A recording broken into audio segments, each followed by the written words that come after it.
Chapter 2 of the Constitution of the Republic of South Africa, Bill of Rights. Rights. This Bill of Rights is a cornerstone of democracy in South Africa. It ensures the rights of all people in our country and affirms the democratic values of human dignity, equality, and freedom. The state must respect, protect, promote, and fulfill the rights in the Bill of Rights. The rights in the Bill of Rights are subject to the limitations contained or referred to in Section 36 or elsewhere in the Bill. Application. The Bill of Rights applies to all law and binds the legislature, the executive, the judiciary, and all organs of state. A provision of the Bill of Rights binds a natural or a juristic person if and to the extent that it is applicable, taking into account the nature of the right and the nature of any duty imposed by the right.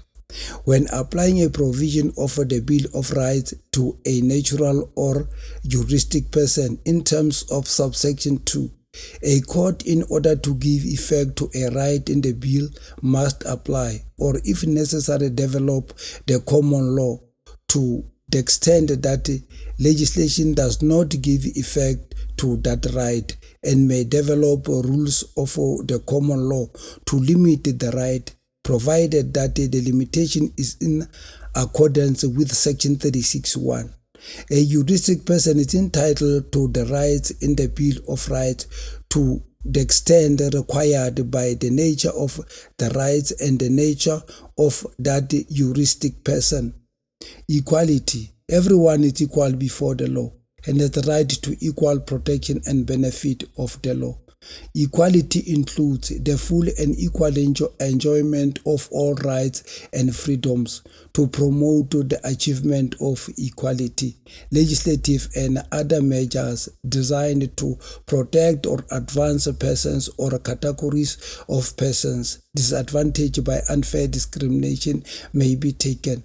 The state may not unfairly discriminate directly or indirectly against anyone on one or more grounds, including race, gender, sex, pregnancy, marital status, ethnic, social origin, color, sexual orientation, age, disability, religion, conscience, belief, culture, language, and birth.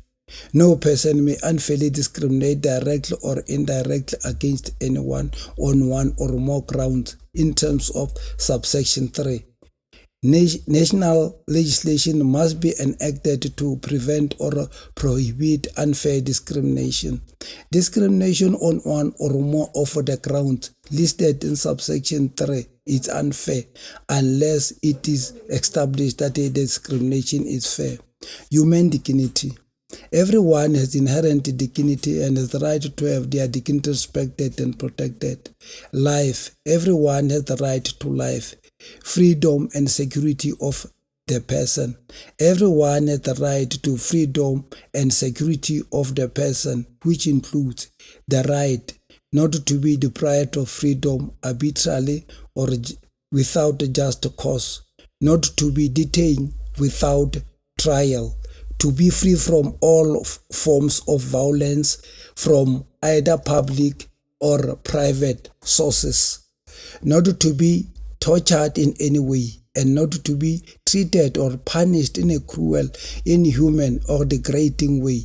Everyone has the right to bodily and psychological integrity, which includes the right to make decisions concerning reproduction, to security in and control over their body, and not to be subjected to medical or scientific experiments without their informed consent. Slavery, servitude, and forced labor. No one may be subjected to slavery, servitude, or forced labor. Privacy. Everyone has the right to privacy, which includes the right not to have their person or home searched, their property searched, their possessions seized, or the privacy of their communications infringed. Freedom of religion, belief, and opinion. Everyone has the right to freedom of conscience, religion, thought, belief, and opinion.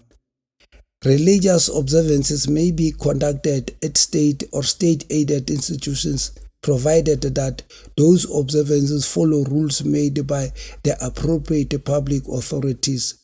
They are conducted on an equitable basis, and attendance at them is free and voluntary. This section does not prevent legislation recognizing marriages concluded under any tradition or a system or religious, personal or family law, or systems of personal and family law under any tradition or adhered to by persons professing a particular religion.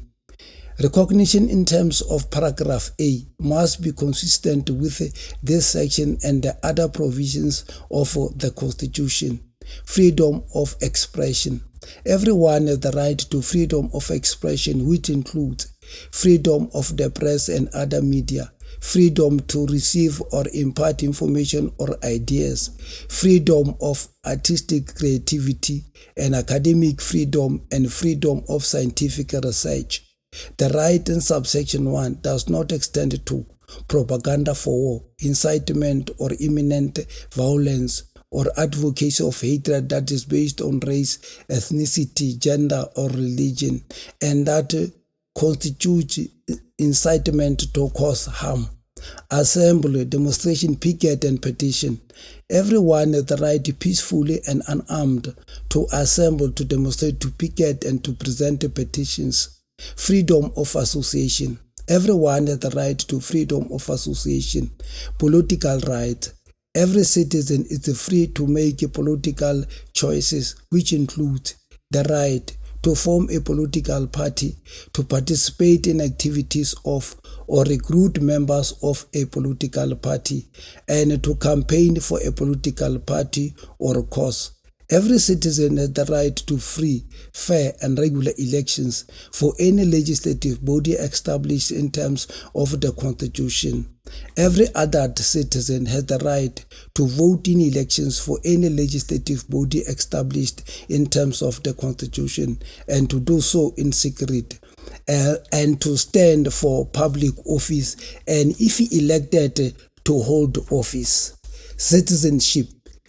No citizen may be deprived of citizenship, freedom of movement and residence. Everyone has the right to freedom of movement.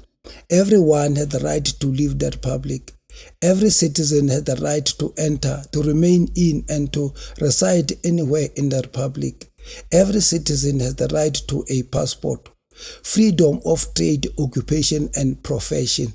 Every citizen has the right to choose their trade, occupation, or profession freely. The practice of a trade, occupation, or profession may be regulated by law. Labor relations. Everyone has the right to fair labor practices. Every worker has the right to form and join a trade union, to participate in activities and programs of a trade union, and to strike. Every employer has the right to form and join an employers' organization and to participate in activities and programs of an employers' organization. Every trade union and every employers' organization has the right to determine its own administration programs and activities, to organize and to form and join a federation. Every trade union, employers' organization, and employer has the right to engage in collective bargaining.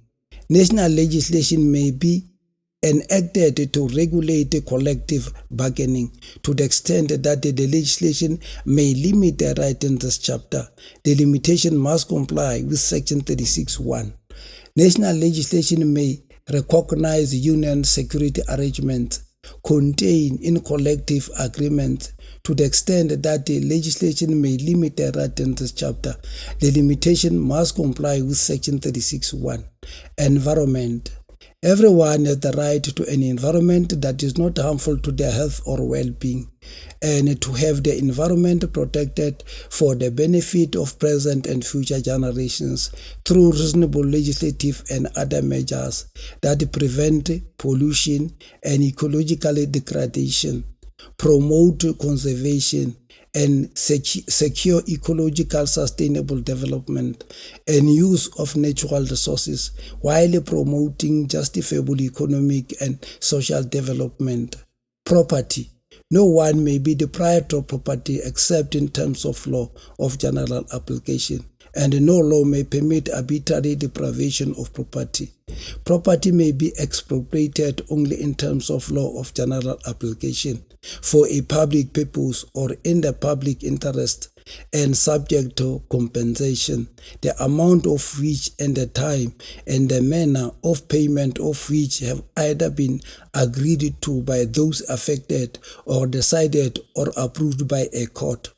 The amount of the compensation and the time and the manner of payment must be just equitable, reflecting an equitable balance between the public interest and the interests of those affected, having regard to all relevant circumstances, including the current use of the property, the history of the acquisition and the use of the property, the market value of the property, the extent of direct state investment and subsidy in the acquisition and the beneficial capital improvement of the property, and the purpose of the expropriation.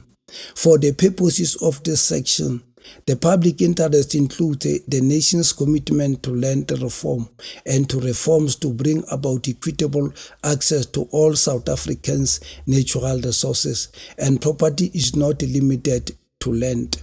The state must take reasonable legislative and other measures within its available resources to foster conditions which enable citizens to gain access to land on an equitable basis. A person or community whose tenure of land is legally insecure as a result of past racial discriminatory laws or practices is entitled, to the extent provided by an act of parliament, either to tenure which is legally secure or to comparable redress. A person or community dispossessed of property after 19 June 1913 as a result of past racial discriminatory laws or practices is entitled, to the extent provided by an act of parliament, either to restitution of that property or to equitable redress. No provision of this section may impede the state from taking legislative and other measures to achieve land, water, and related reform in order to redress the results of past racial discrimination, provided that any departure from the provisions of this section is in accordance with provisions of Section 36(1). Parliament must enact the legislation referred to in subsection 6. Housing. Everyone has the right to have access to adequate housing. The state must take reasonable legislative and other measures within its available resources to achieve the progressive realization of this right. No one may be evicted from their home or have their home demolished without an order of court made after considering all the relevant circumstances. No legislation may permit arbitrary evictions. Health care, food, water, and social security.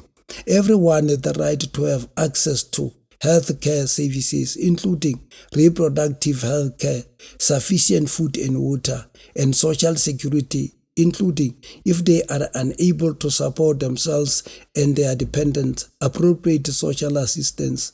The state must take reasonable legislative and other measures within its available resources to achieve the progressive realization of each of these rights. No one may be refused emergency medical treatment. Children. Every child has the right to a name and nationality from birth, to family care or parental care, or to appropriate alternative care when removed from family environment, to basic nutrition, shelter, basic health care services, and social services, to be protected from maltreatment, neglect, abuse, or degradation, to be protected from exploitative labor practices, not to be required or permitted to perform work or provide services that are inappropriate for a person of that child's age, or place at risk the child's well-being, education, physical or mental health or spiritual, moral or social development, not to be detained except as a measure of last resort, in which case, in addition to the rights a child enjoys under sections 12 and 35, and the child may be detained only for the shortest appropriate period of time, and has the right to be kept separately from detained persons over the age of 18 years and treated in a manner and kept in conditions that take account of the child's age, to have a legal practitioner assigned to the child by the state and at the state expense in civil proceedings affecting the child, if substantial injustice would otherwise result, and not to be used directly in armed conflict, and to be protected in times of armed conflict. A child's best interests are of paramount importance in every matter concerning the child. In this section, child means a person under the age of 18 years. Education. The Constitution recognizes that everyone has the right to basic education. The state has an obligation to do all that it reasonably can to ensure that everyone receives the basic education. The state must, for example, see to it that enough schools are built and maintained, educators are trained and paid, books and other material for the schools are purchased, and that good standards of education are maintained. According to the Constitution, it is also the duty of the state to develop the education system so that further education increasingly become available and accessible to everyone. The 1996 Constitution also requires that school education must be transformed, changed for the better, and democratized in accordance with the important values in terms of the Constitution. Everyone has the right to establish and maintain at their own expense independent educational institutions that do not discriminate on the basis of race, are registered with the state, and maintain standards that are not inferior to standards at comparable public educational institutions. Subsection 3 does not preclude state subsidies for independent educational institutions. Language and culture. Everyone has the right to use their language and to participate in the cultural life of their choice, but no one exercising these rights may do so in a manner inconsistent with any provision of the Bill of Rights. Cultural, religious, and linguistic communities. Persons belonging to a cultural, religious, or linguistic community may not be denied the right, with other members of that community, to enjoy their culture, practice their religion, and use their language, and to form, join, and maintain cultural, religious, and linguistic associations and other organs of civil society. The rights in subsection 1 may not be exercised in a manner inconsistent with any provision of the Bill of Rights. Access to information. Everyone has the right of access to any information held by the state and any information that is held by another person and that is required for the exercise or protection of any rights. National legislation must be enacted to give effect to this right and may provide for reasonable measures to alleviate the administrative and financial burden on the state. Just administrative action. Everyone has the right to administrative action that is lawful, reasonable, and procedurally fair. Everyone whose rights have been adversely affected by administrative action has the right to be given written reasons. National legislation must be enacted to give effect to these rights and must provide for the review of administrative action by a court or, where appropriate, an independent and impartial tribunal, impose a duty on the state to give effect to the rights in subsections 1 and 2 and provide an efficient administration. Access to courts. Everyone has the right to have any dispute that can be resolved by the application of law, decided in a fair public hearing before a court, or where appropriate another independent and impartial tribunal or forum. Arrested, detained, and accused persons.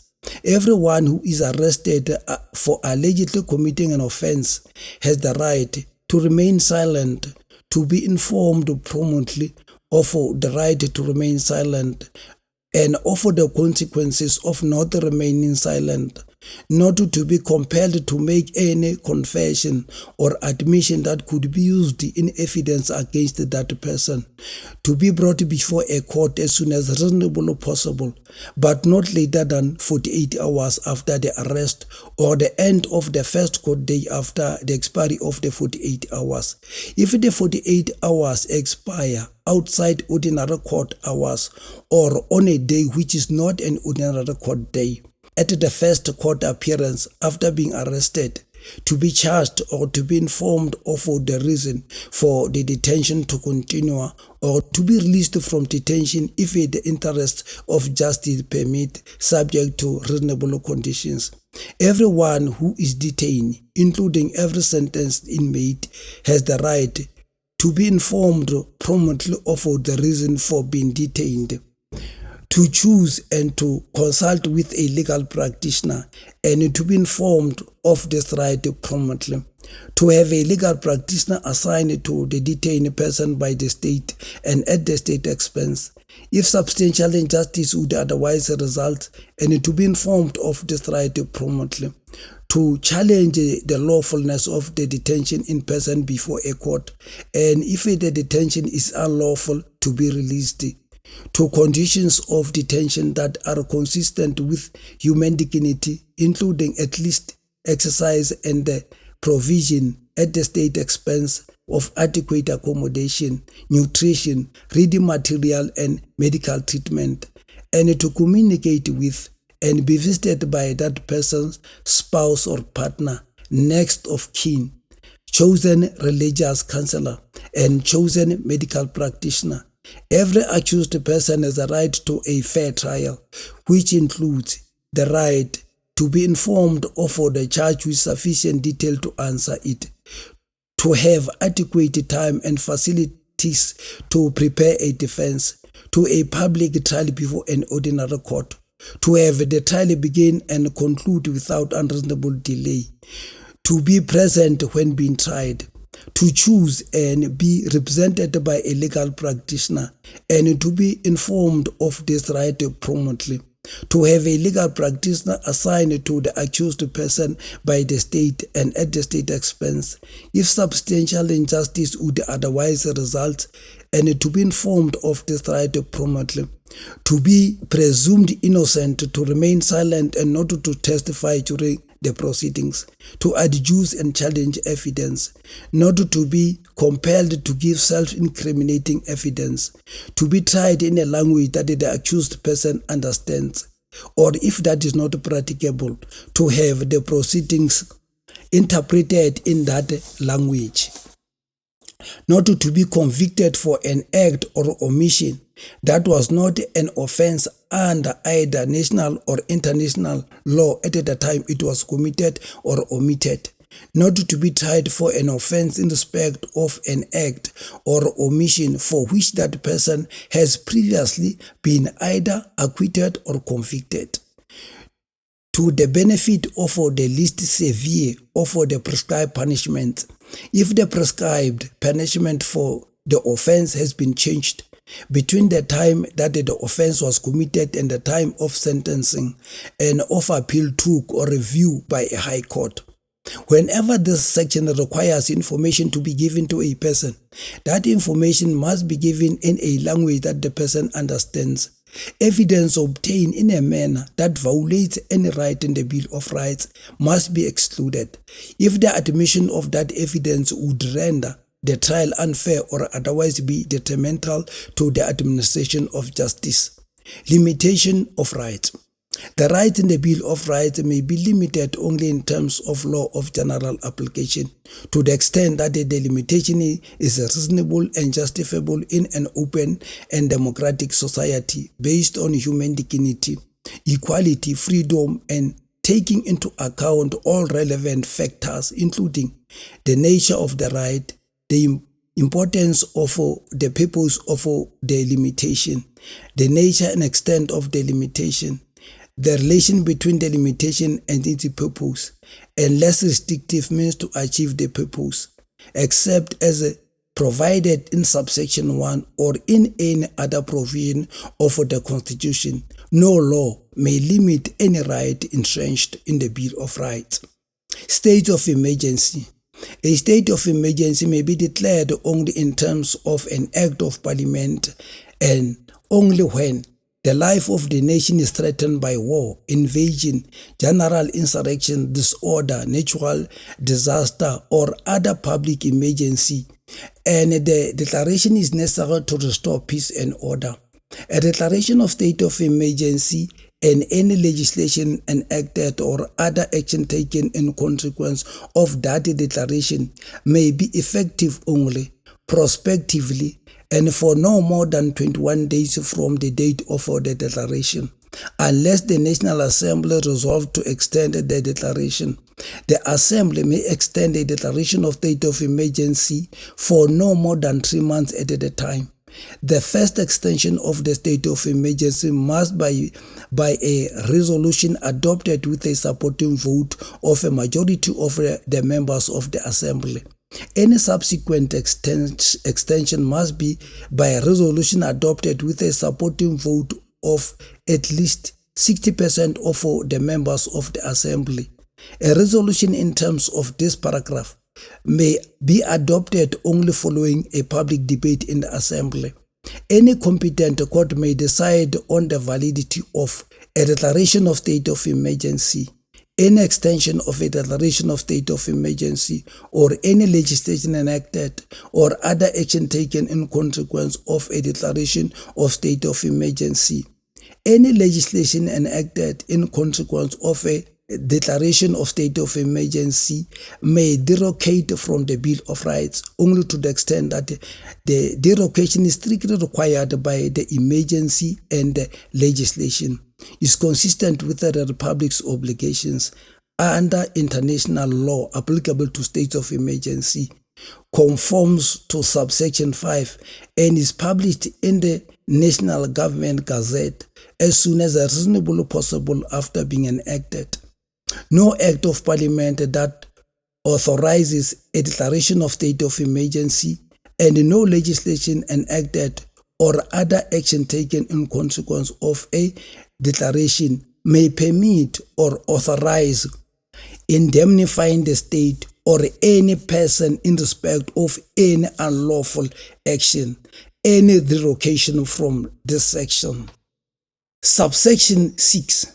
Whenever anyone is detained without trial in consequence of a derogation of rights resulting from a declaration of state of emergency, the following conditions must be observed.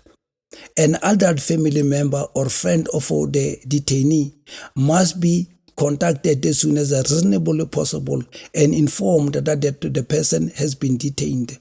A notice must be published in the National Government Gazette within 5 days of the person being detained, stating the detainee's name and a place of detention, and referring to the emergency measure in terms of which that person has been detained.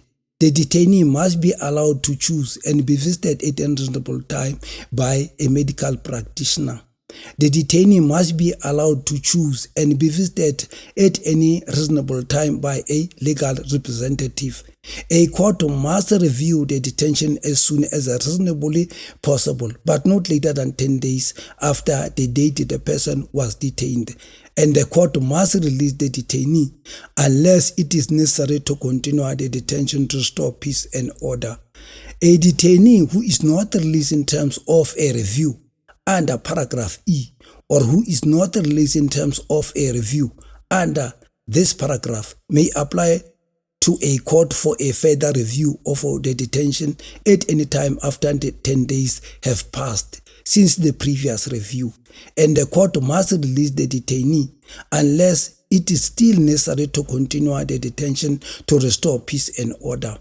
The detainee must be allowed to appear in person before any court considering the detention, to be represented by a legal practitioner at those hearings, and to make representations against continual detention.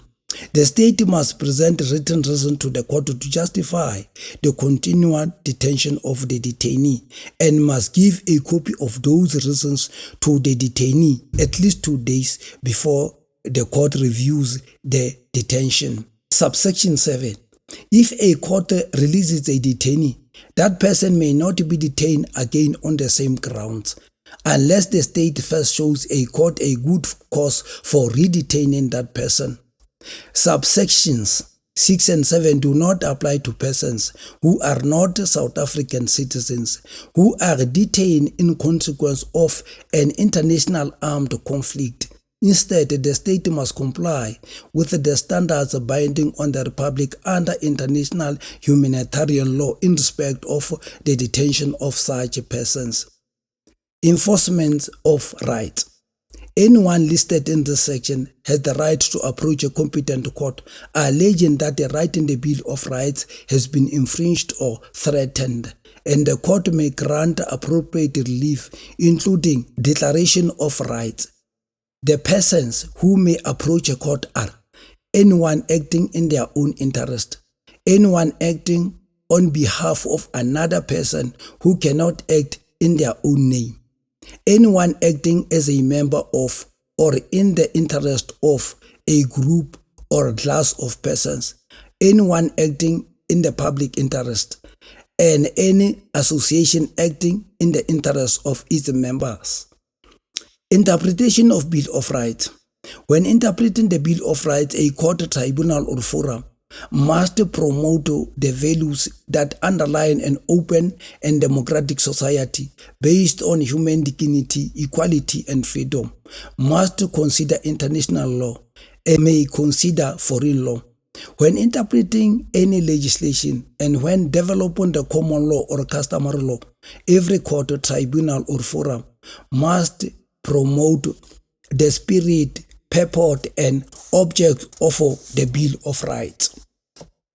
The Bill of Rights does not deny the existence of any other rights or freedoms that are recognized or conferred by common law, customary law, or legislation to the extent that they are consistent with the bill. In South Africa, human rights are protected and guaranteed by the Constitution. Human rights belongs to all people.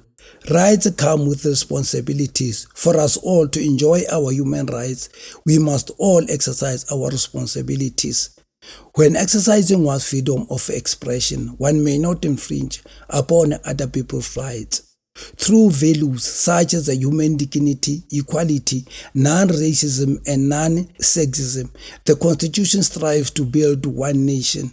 It, however, also attempts to accommodate the diversity of interests in South African society and to ensure justice for all and everlasting peace in the Republic of South Africa. As for the President, in the presence of everyone assembled here, and in full realization of the high calling, I assume as a President of the Republic of South Africa, I swear, solemnly affirm that I will be faithful to the Republic of South Africa and will obey, observe, uphold, and maintain the Constitution and all other law of the Republic. And I solemnly and sincerely promise that I will always protect and promote the rights of all South Africans. I thank you.